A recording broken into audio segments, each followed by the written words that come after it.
কেন সাত ভাই তার নিজের বোনকে মেরে মাংস খেয়েছিল শুনে যান। সেই প্রাচীন কালের কথা। একটি গ্রামে একটি পরিবার বাস করত, যেখানে ছিল সাত ভাই এবং তাদের একটি মাত্র বোন।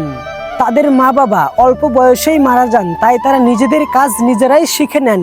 সাত ভাই তার বোনকে অনেক ভালোবাসতো।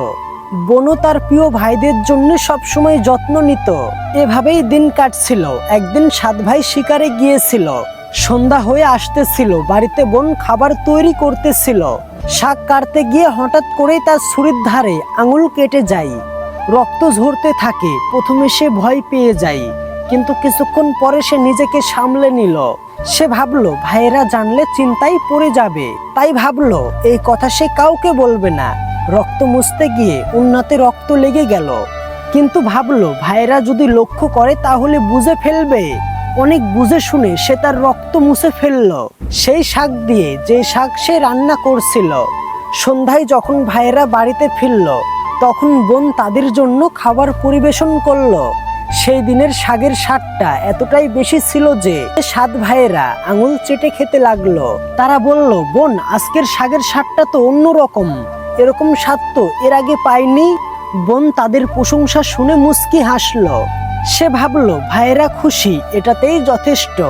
কিন্তু গল্প এখানেই শেষ না।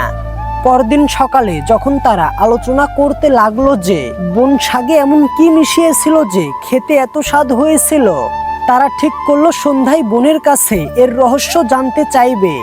সন্ধ্যায় তারা তাড়াতাড়ি করে বাড়িতে ফিরল। বোন রান্না করছিল।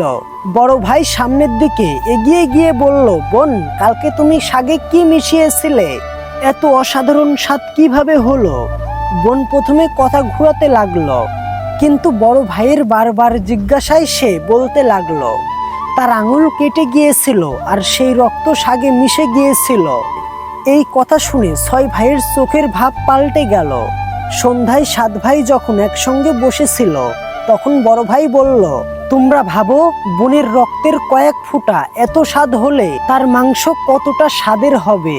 এইটা পার্ট 1। পার্ট 2 দিতে পারলাম না, তার জন্য আমি দুঃখিত। তবে পার্ট 2 নিয়ে অতি শীঘ্রই উপস্থিত হব ইনশাল্লাহ।